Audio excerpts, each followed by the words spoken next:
Hello everyone, I'm Brian Croy Dragon and welcome back to Vox Adventures. So how's everyone been? How was your new year?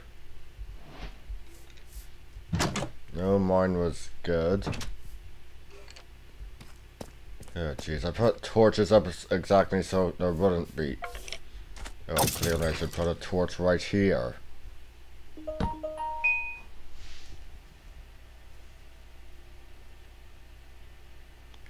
I forget to turn my phone on and this happens.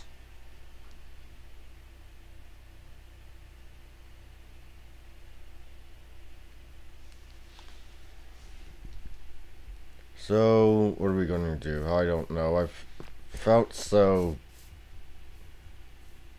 cooped up in this area. But without a back command, I really don't know if I can go out into the... Good lord, this is only... The volume's at only 36. Yeah, I really don't know if I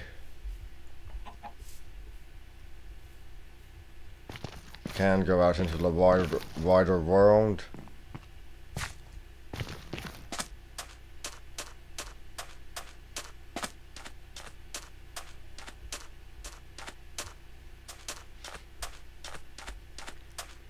So yeah, how I've been good. I watched a lot of the movies I got for Christmas. So yeah, not sure if I mentioned this, but one of those was a DVD, opera DVD, highlights of a specific production of The Ring of the Nibelung. Now, if you don't know what that is, that's actually a quartet of operas. It's actually what The Ride of the Valkyries comes from.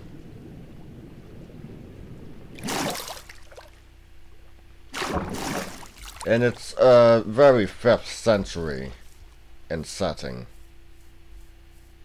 Siegfried, Brunhilde, based off of,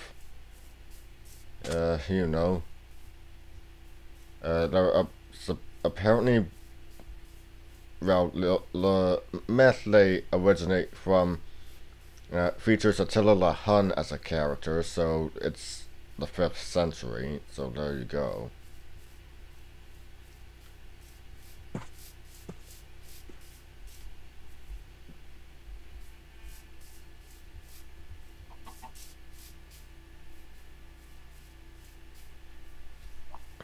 Now, I do have a DVD of the Rheingold. That would be the first opera in the cycle.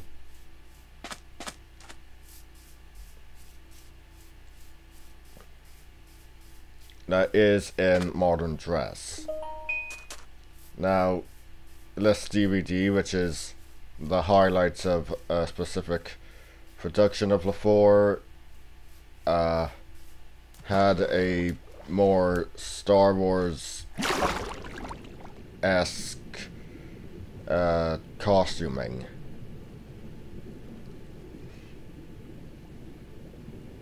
It was very interesting. You know, the catalog that came with it also had one for the Trojans, that's in English, that's the Trojans, which, at least one of the quotes from critics, used had it as ancient myth meets Star Wars or something like that, so yeah, there was definitely a theme going on around that time.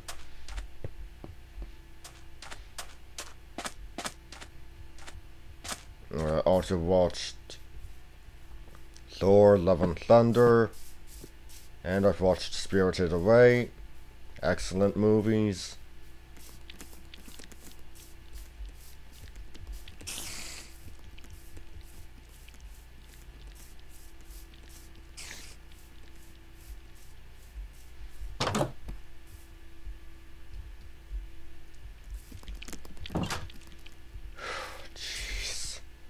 God's sake. What's the point of putting up torches if they don't work?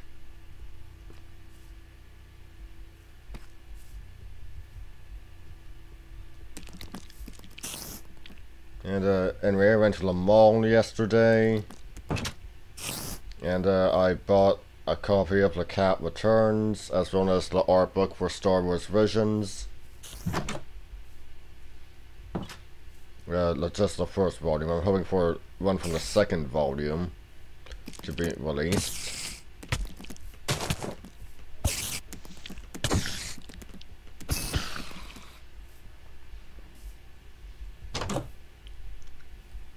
That way we'll see. Oh, for God's sake. That way we can, you know, read about the rest of the short films, like, Screecher's Reach. Done by one of my favorite animation studios, Ireland's Cartoon Saloon.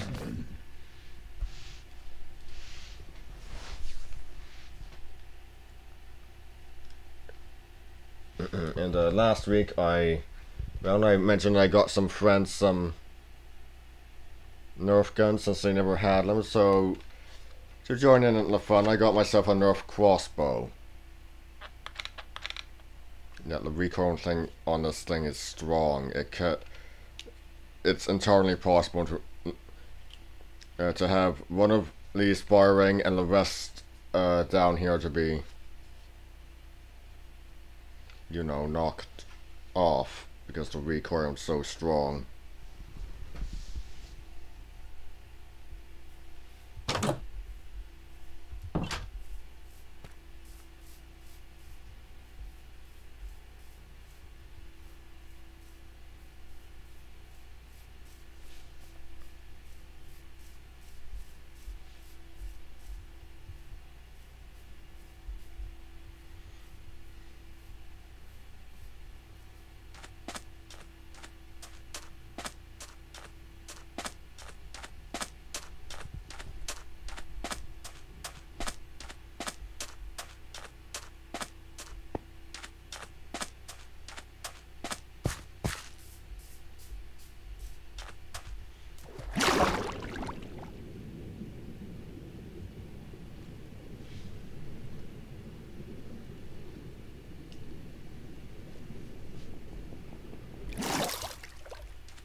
Okay, Len.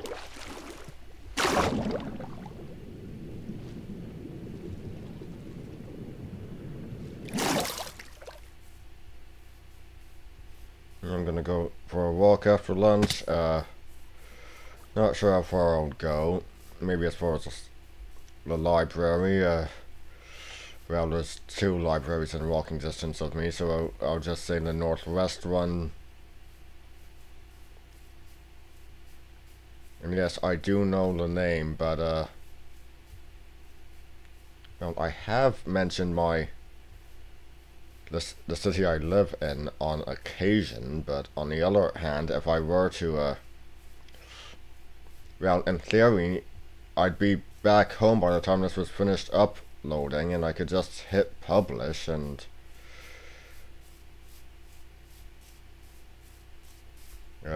but yeah, I'm just gonna just call it the Northwest Library. And that's the direction it's in from my apartment.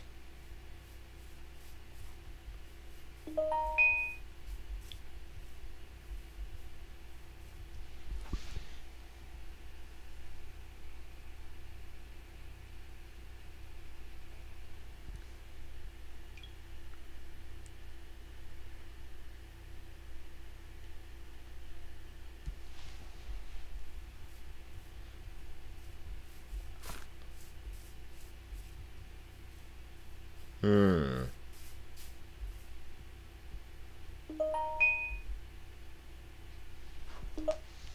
Oh, for goodness sake.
Why not? Let's see what's down below.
Huh.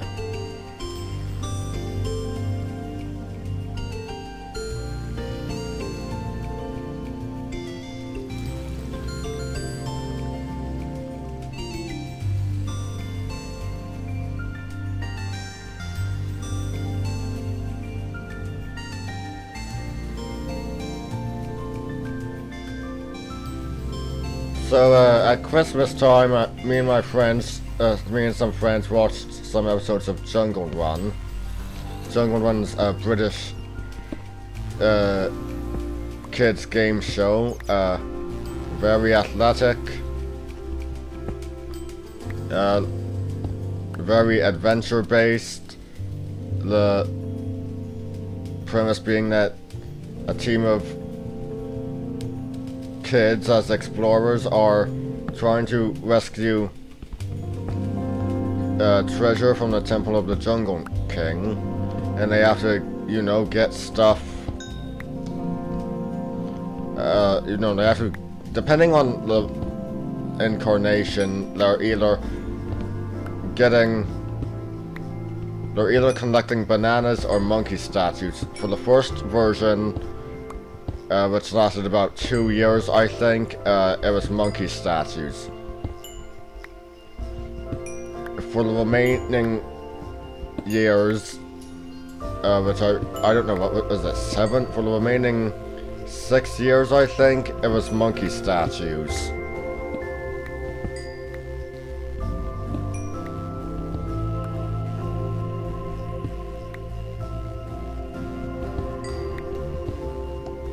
And that show,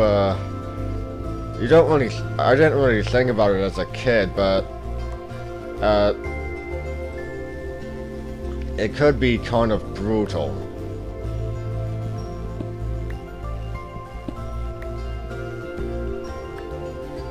Uh, so in the show, there were these two monkeys, Sid and Elvis. Of course, they were played by people in costumes. And yeah, the costumes were a bit nightmarish. At least to kids, and they're, even today there's still something a bit Nightmare Fuel-esque about them.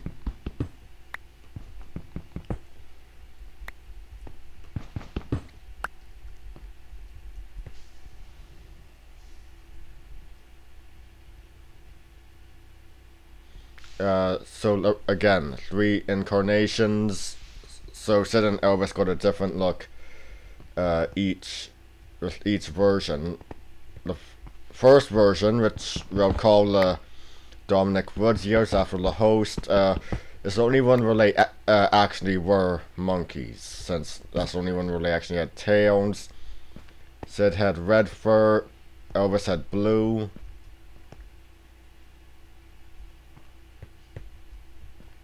In the Chris Jarvis years, again going by the host name, Sid was yellow and Elvis was pink, and it's only by the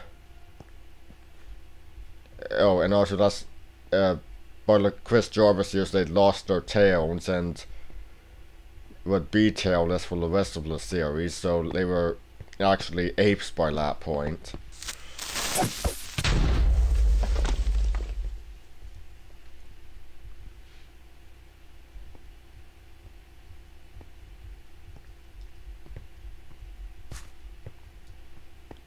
But it was actually in the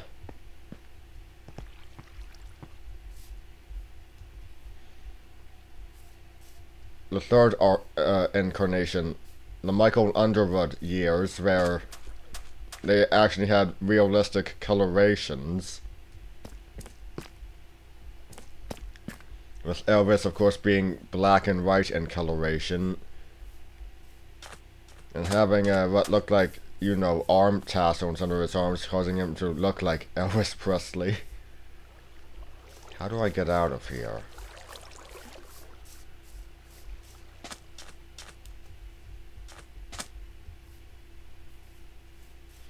But there was a bit of division on those incarnations of Elvis. You know, the Michael Underwood years look. One opinion was that that's the most nightmarish version of them because they're realistically colored. Another is they're actually less scary because they're, well, that's one way to get back. Because they're, you know, realistically colored. Seeing technicolored primates isn't only something you expect in real life, so seeing the game, having the game show have them be realistically colored, I don't know.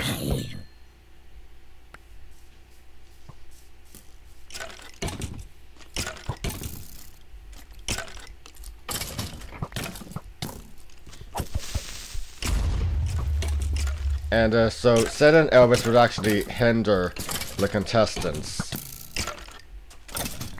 Yeah, sometimes they'd throw coconuts.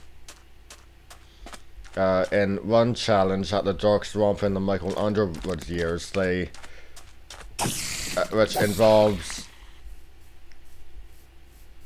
rolling out in a rowboat with a hole in it that was plugged up, and either Sid or Elvis would you know, grab the string and pull a plug on them, and that's surprisingly brutal. But then again, these challenges are meant to be timed, so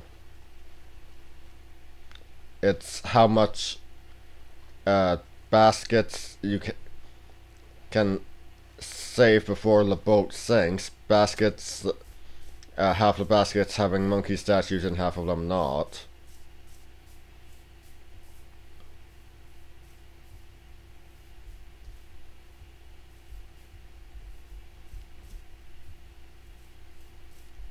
And there was one of the Chris Jarvis years ones that we watched. The location was Angel Falls, and one of the monkeys, Sitter Elvis, went like this as the challenge began. And one of my friends was freaked out by that because it was like saying, right, let's kill these kids. But of course, what most they'd be doing was just throwing coconuts.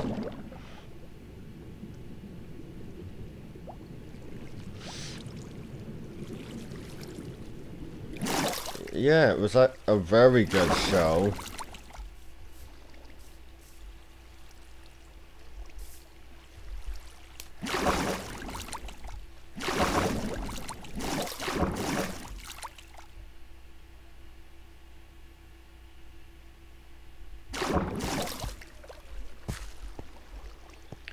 And yeah, when I was a kid I wanted to be on that show, but of course there was no Jungle Run Canada. I'm not sure which it was. Was it Fort Bayard? It was some British game show that went international. It's too bad Jungle Run didn't do the same, because I would have loved to have been on it as a kid.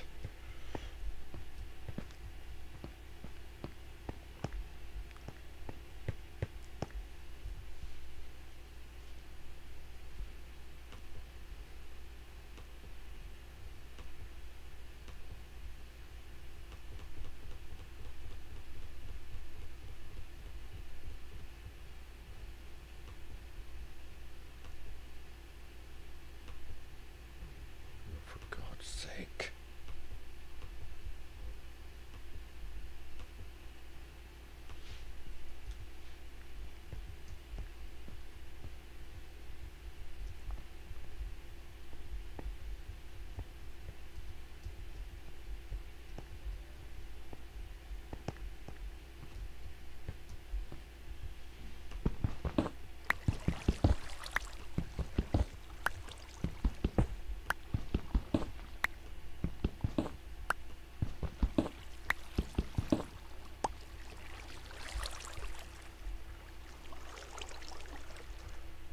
Okay, then.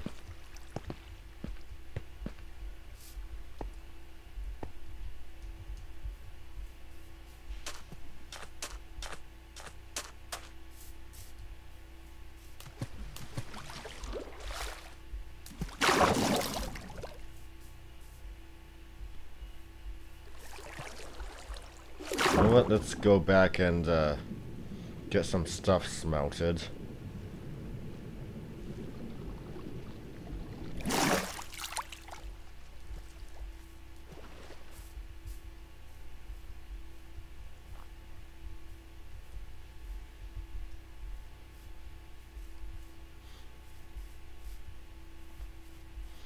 And yeah, Sid and Elvis weren't the only source of nightmare fuel.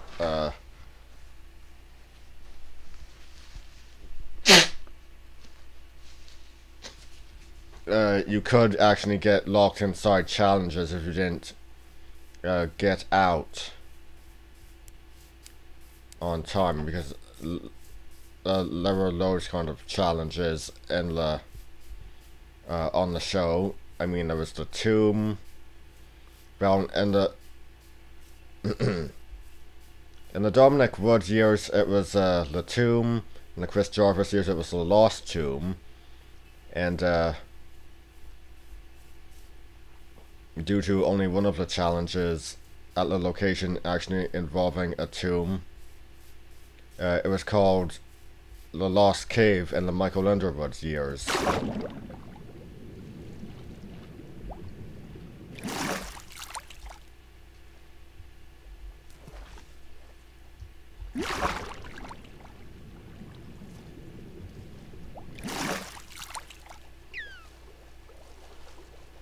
So it was, depending on the challenge, it was entirely possible to get locked inside. And other challenges like that include the pyramid, there were mazes, where you could get locked inside.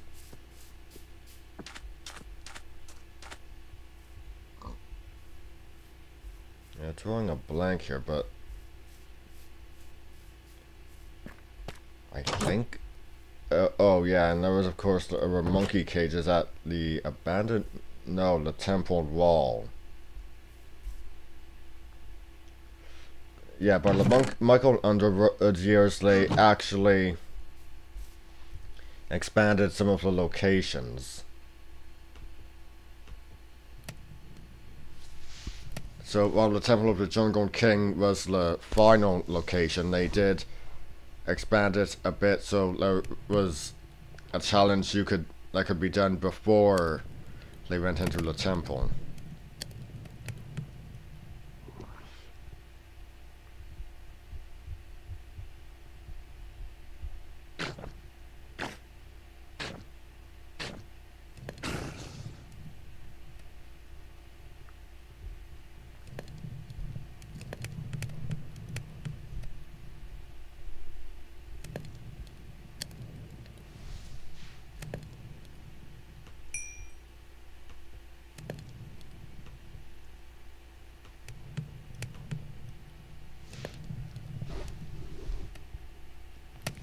But yeah, you could.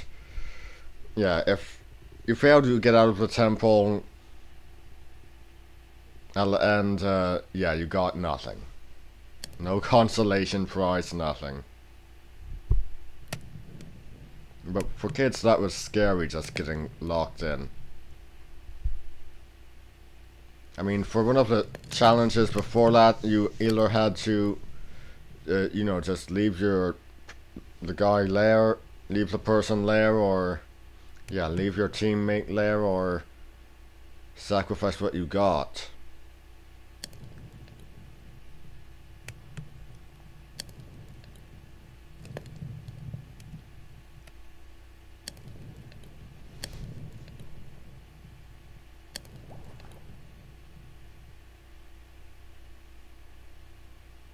And there was one episode, again, the monkey cages, where 2 out of 3 members were stuck in the cages, and the third member had to choose who to free and who to leave behind, and that is brutal.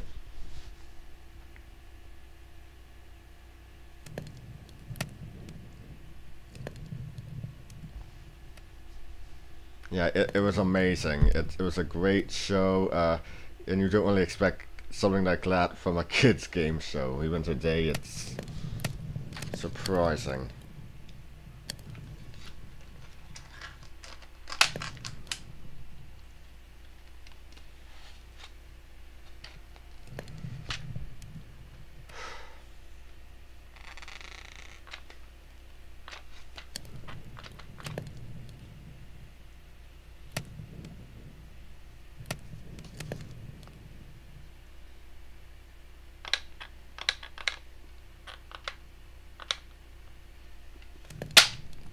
What the hell? That was odd.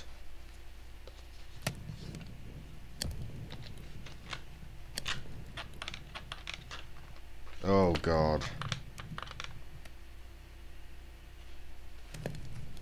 Okay, something went wrong with the trick. Oh jeez, how did this happen?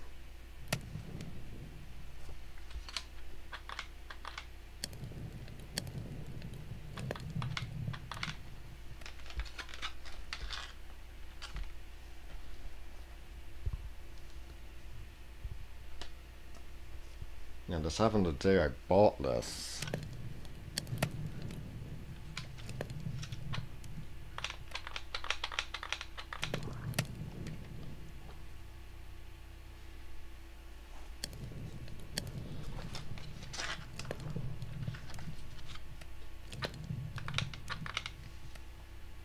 Yeah, sometimes I don't know, the trigger gets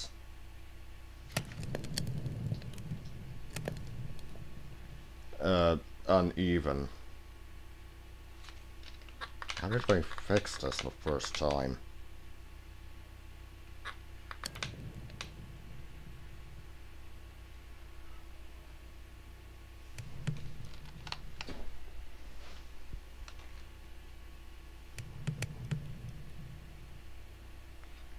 Hmm.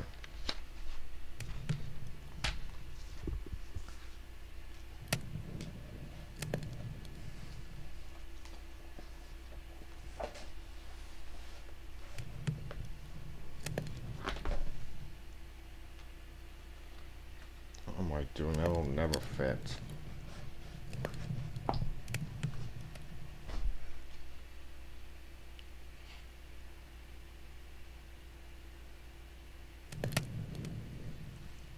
How in the hell did I fix this the first time?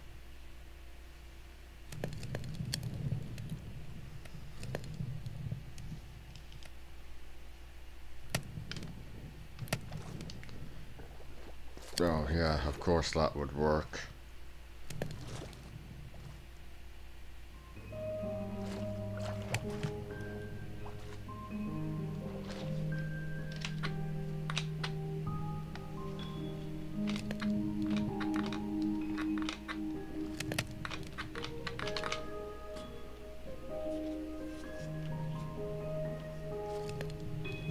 Yeah, sometimes I...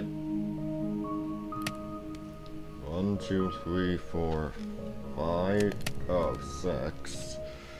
Sometimes I take this down to the game room in my building and I fire it at the dartboard.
How did I fix this before?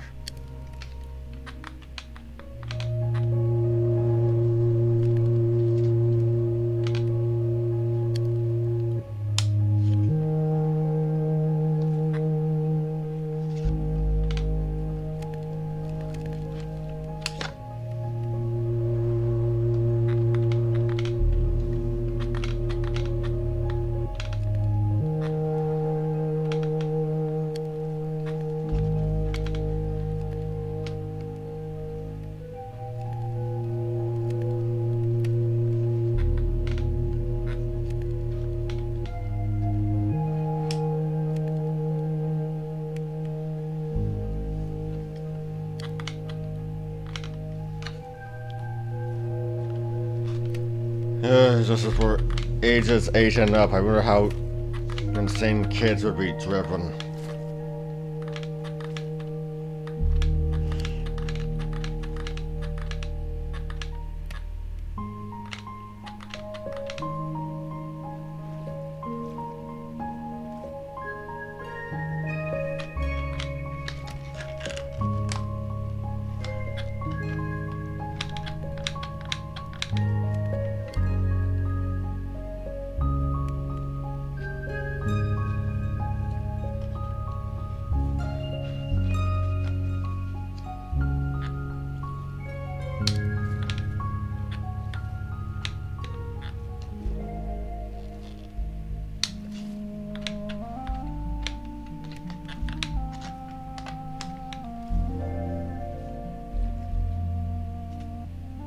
I have no idea.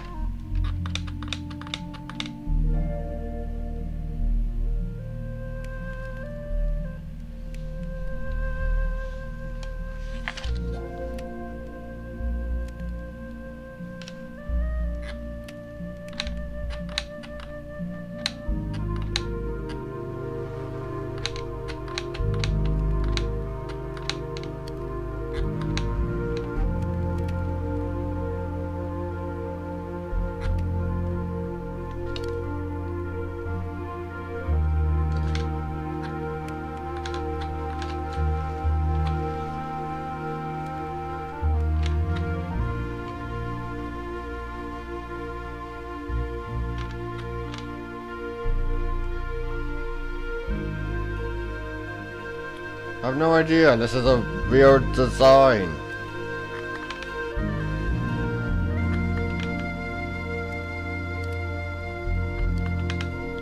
I mean, I don't know. Is this based on actual crossbow design? It's gotta be.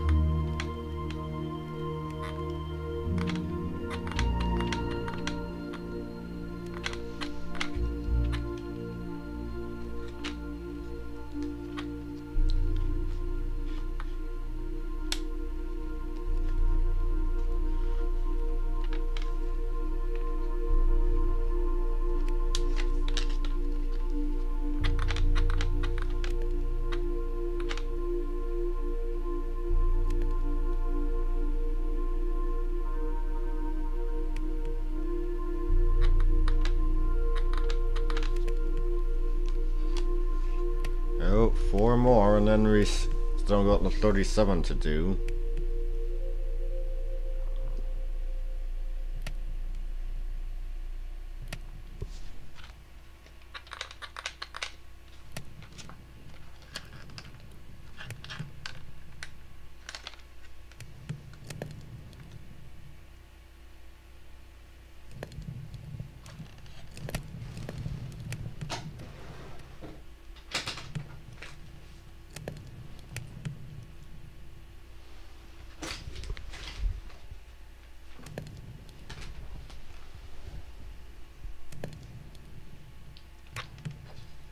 Who in God's name designed this?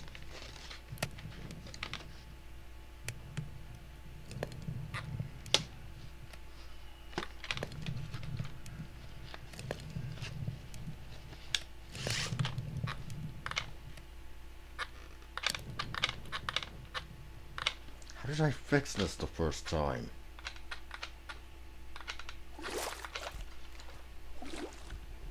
Okay, next batch, let's get going.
imagine I doing this the first time.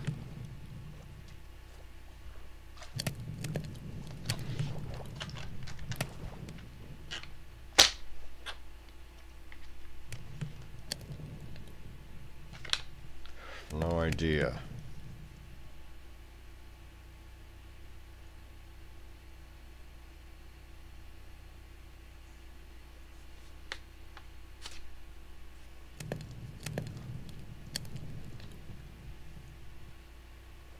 What on earth does the A on the darts even stand for?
Yeah, I know what the problem is, but I can't for the life of me remember how I fixed it the first time.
Maybe. God's sake.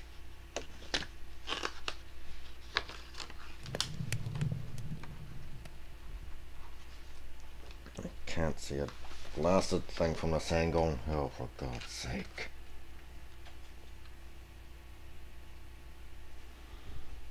Oh, geez, anything more to smelt? Can I smelt less? No, can't smelt that. Oh wait, that's raw iron.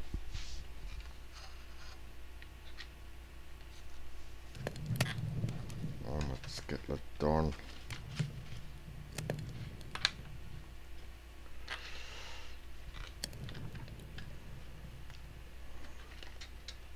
Come on now, just.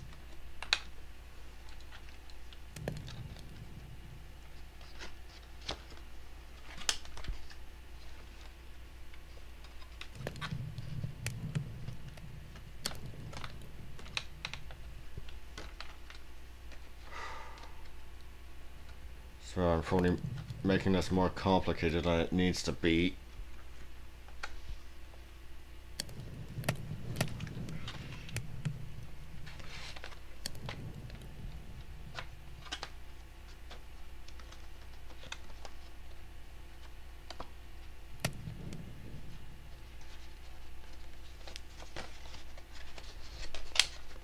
For goodness sake.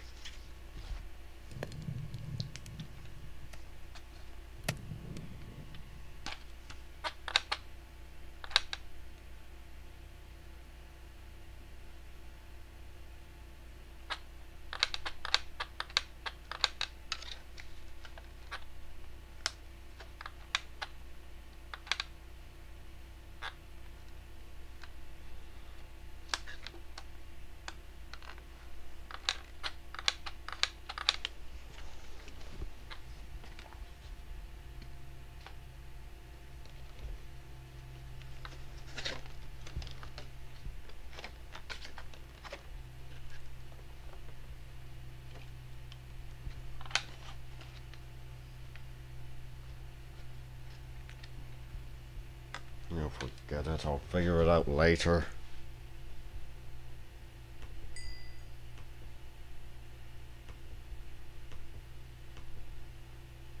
Wait, you can actually smelt deep slate? What does it make?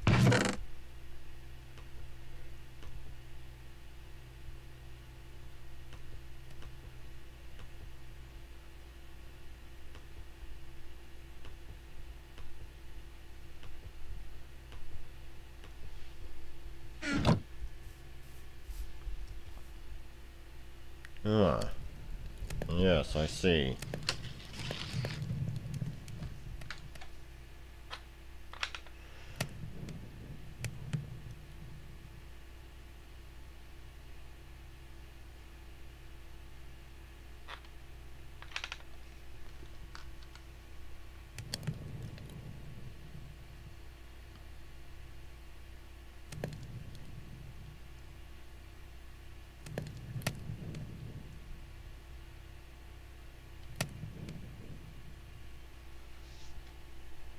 Hmm.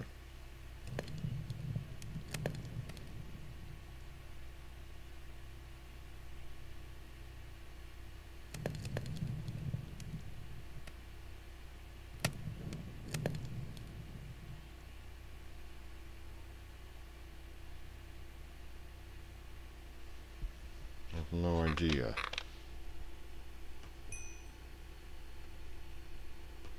Okay, but what exactly does one do with deep slate? Can you smelt granite? What about andesite? Does this have any? No. Gravel?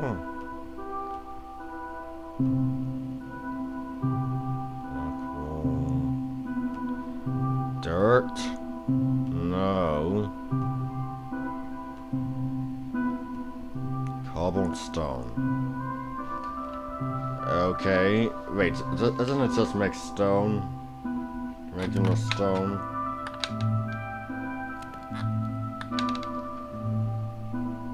Yeah, it does.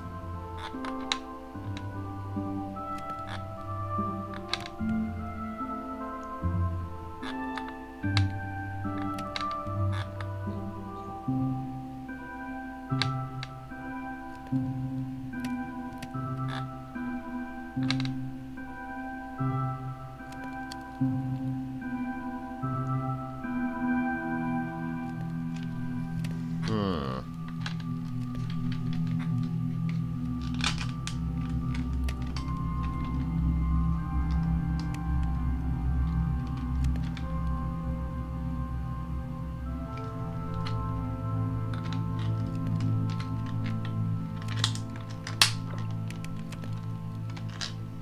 Hell.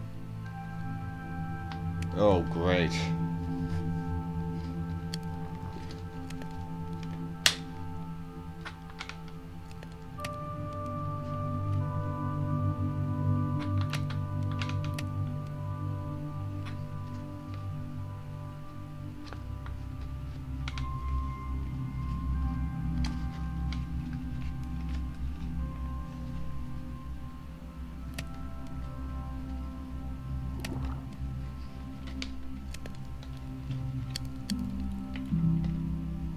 How on earth is anyone supposed to figure this out?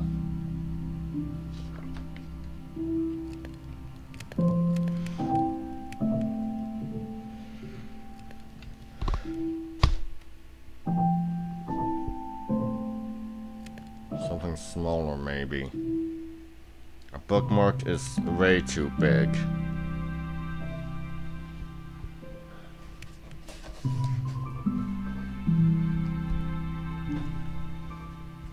I don't know, I never had one of these things as a kid. Only had one regular Nerf gun. Just fired one dart.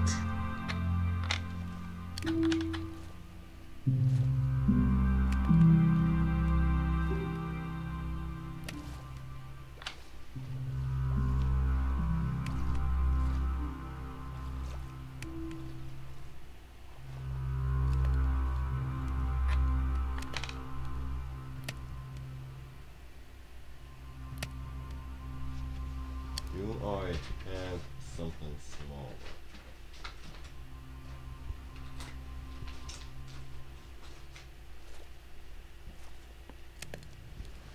Hello.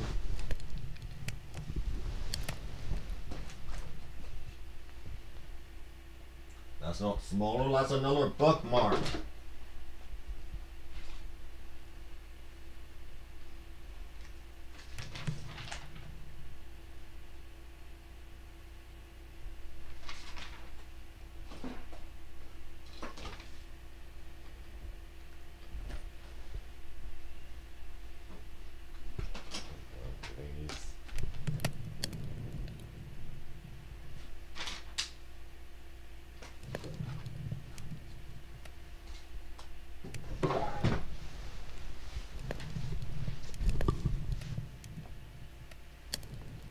You know what? Sure, we'll try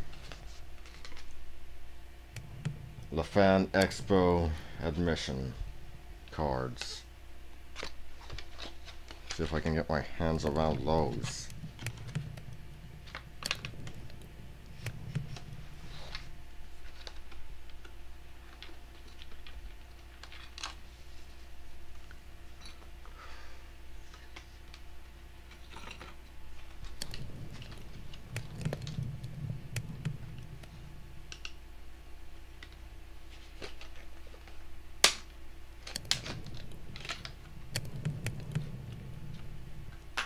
Well, I got it back. Well,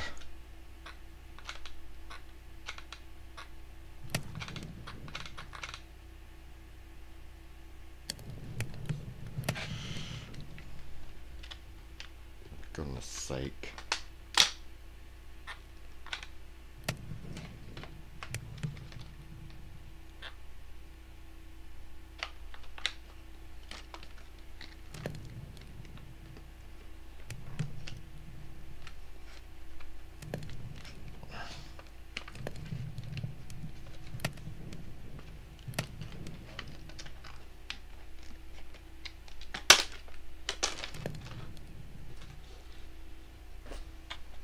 Like I have any blasted idea.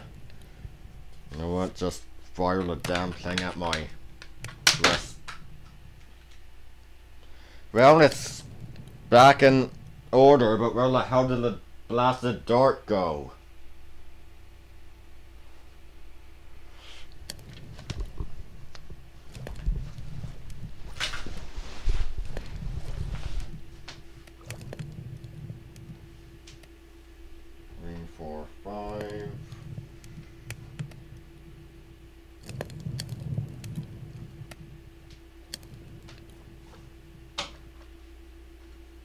Oh, sure, that really brings some light to the situation.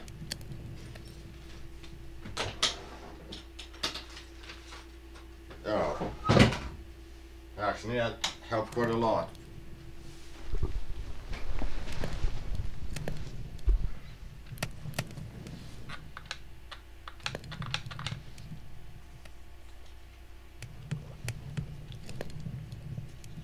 And that is quite enough firing of this thing for today. Or at least for now. I might take it down to the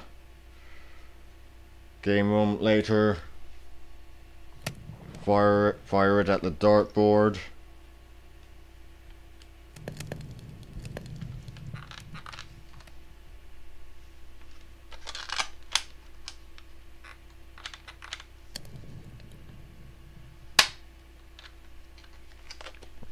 Ow. You know what? Just one more.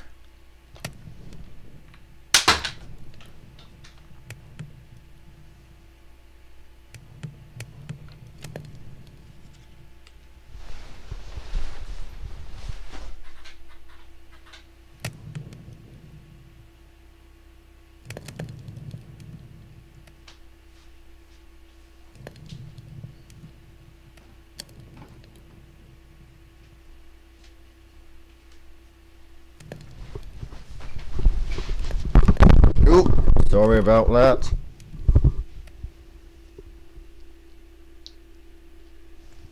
Okay, so that stone, what Gunpowder, flint, glow. No, wait. Direct, is that? No. Tough. No. Okay then. Okay, I think I need... Wait, what if I... It's been a while, so...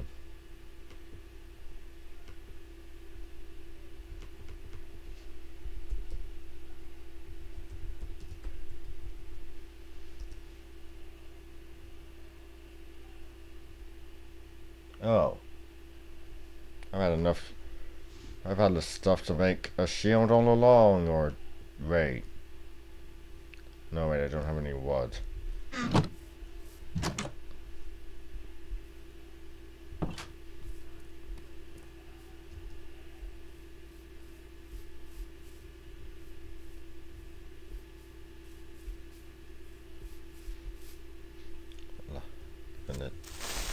Ah, I see.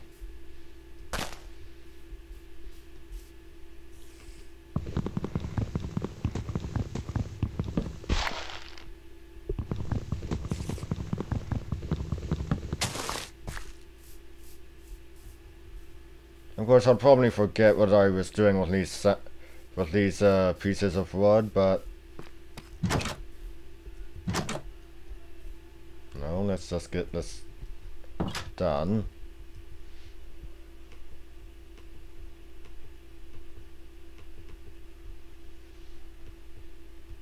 And I apologize for my fiddling around with that blasted toy, but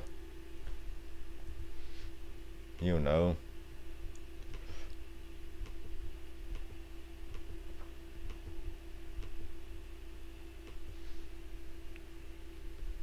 God's sake.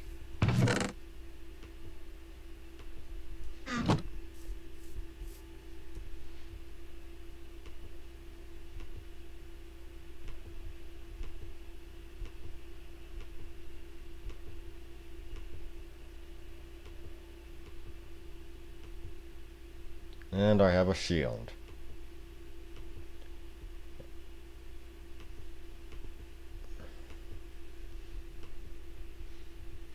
Anyway, I'm Brian Dragon signing out. Stay straight.